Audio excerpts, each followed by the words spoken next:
Hi everyone, welcome back to my YouTube channel ABC Gyan. Guys, आज की video में मैं आपके लिए लेकर आया हूँ यूपी बोर्ड एग्ज़ाम 2022 के लिए यूपी बोर्ड 12th क्लास सामान्य हिंदी का मॉडल पेपर 2022 का। तो चलिएगा वीडियो स्टार्ट करते हैं। ये मॉडल पेपर है आपका यूपी बोर्ड एग्ज़ाम 2022 के लिए मॉडल पेपर है यूपी बोर्ड 12th क्लास सामान्य हिंदी का। ठीक है, मुरादाबाद ज़िले के सर्वोदय इंटर कॉलेज का ये मॉडल पेपर है जो कि 13 मार्च 2022 को आयोजित करवाया गया था। और इसका पूर्णांक है 100 नंबर का।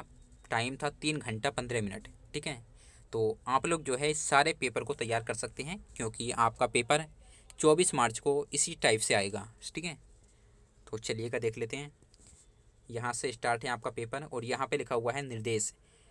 प्रारंभ के 15 मिनट परीक्षार्थी को प्रश्न पत्र पढ़ने के लिए निर्धारित हैं। और ये है आपका पहला क्वेश्चन। पहले का क्या है? चिंतामणि के रचनाकार हैं। आपका पहला ऑप्शन है प्रेमचंद्र, सेकंड ऑप्शन है श्याम सुंदर दास, थर्ड ऑप्शन है आचार्य रामचंद्र शुक्ल और फोर्थ ऑप्शन है गुलाब राय।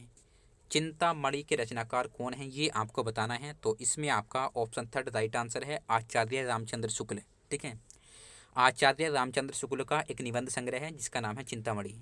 तो ऑप्शन थर्ड आपका राइट आंसर है। और यहाँ पे आपका पहला पेज खत्म हो जाता है। ठीक है, उसके बाद देखते हैं सेकंड पेज पे। ये है आपके पेपर का सेकंड पेज और यहाँ पे है पहले का ख। शेखर एक जीवनी के लेखक हैं। आपका पहला ऑप्शन है भीष्म साहनी, सेकंड ऑप्शन है जयशंकर प्रसाद, थर्ड ऑप्शन है सच्चिदानंद हीरानंद बादशाहन अज्ञे, फोर्थ ऑप्शन है भगवती चरण वर्मा। शेखर एक जीवनी के लेखक कौन है ये आपको बताना है। तो इसमें आपका राइट आंसर है ऑप्शन थर्ड सच्चिदानंद हीरानंद बादशाहन अज्ञे। ठीक है, अज्ञे जी की रचना है शेखर एक जीवनी। और ये जो है अज्ञे का पूरा नाम है सच्चिदानंद हीरानंद बादशाहन अज्ञे। तो इसे भी आप लोग याद कर लीजिएगा, हो सकता है ये भी आ जाए। उसके बाद है गे तितली के रचनाकार हैं। आपका पहला ऑप्शन है अज्ञे, सेकंड ऑप्शन है श्याम सुंदर दास, थर्ड ऑप्शन है जयशंकर प्रसाद और फोर्थ ऑप्शन है प्रेमचंद्र। ठीक है, तो इसमें आपको बताना है तितली के रचनाकार कौन हैं। तो इसमें आपका ऑप्शन थर्ड राइट आंसर है जयशंकर प्रसाद। जयशंकर प्रसाद की रचना है तितली।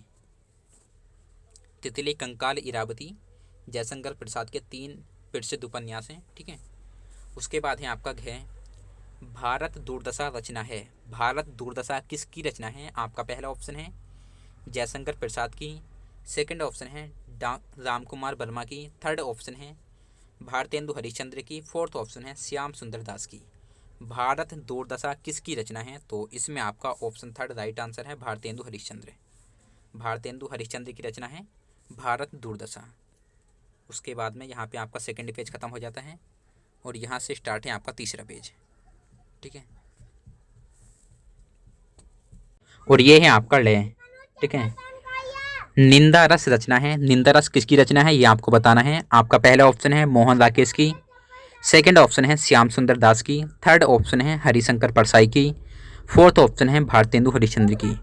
निंदा रस किसकी रचना है? तो इसमें आपका ऑप्शन थर्ड राइट आंसर है हरिशंकर परसाई की। निंदा रस जो है वो हरिशंकर परसाई की रचना है। उसके बाद है दूसरे का क्या? आंसू के रचनाकार हैं। आपका पहला ऑप्शन है महादेवी वर्मा, सेकंड ऑप्शन है जयशंकर प्रसाद, थर्ड ऑप्शन है प्रेमचंद्र, फोर्थ ऑप्शन है अज्ञे। आंसू के रचनाकार कौन है ये आपको बताना है। तो इसमें आपका ऑप्शन सेकंड राइट आंसर है जयशंकर प्रसाद।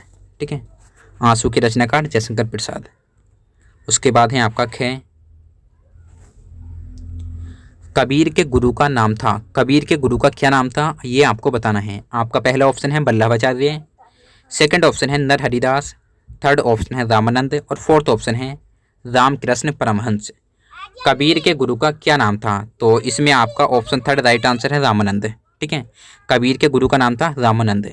उसके बाद में देखते हैं गाइज, थर्ड पेज आपका कंप्लीट हो चुका है। उसके बाद आएगा आपका चौथा पेज और ये है आपका चौथा पेज। ठीक है, दूसरे का गए हैं साहित्य लहरी के रचनाकार हैं। आपका पहला ऑप्शन है कबीरदास, सेकंड ऑप्शन है सूरदास, थर्ड ऑप्शन है तुलसीदास, फोर्थ ऑप्शन है नाभादास। साहित्य लहरी के रचनाकार हैं। तो इसमें आपका ऑप्शन सेकंड राइट आंसर है सूरदास। साहित्य लहरी के रचनाकार हैं सूरदास। उसके बाद है दूसरे का घ यामा रचना है। आपका पहला ऑप्शन है जयशंकर प्रसाद की, सेकंड ऑप्शन है सूर्यकांत त्रिपाठी निराला की, और थर्ड ऑप्शन है महादेवी वर्मा की, और फोर्थ ऑप्शन है राम कुमार वर्मा की। यामा किसकी रचना है ये आपको बताना है, तो इसमें आपका ऑप्शन थर्ड राइट आंसर है महादेवी वर्मा। महादेवी वर्मा की रचना है यामा। उसके बाद है आपका दूसरे कर लें और 10वां ऑप्शन आपका, ठीक है। दूसरा तार सप्तक का प्रकाशन वर्ष है, आपका पहला ऑप्शन है 1943, सेकंड ऑप्शन है 1950, थर्ड ऑप्शन है 1951, फोर्थ ऑप्शन है 1956। दूसरा तार सप्तक का प्रकाशन वर्ष है, तो इसमें आपका ऑप्शन थर्ड राइट आंसर है 1951, ठीक है। 1951 इसका राइट आंसर है।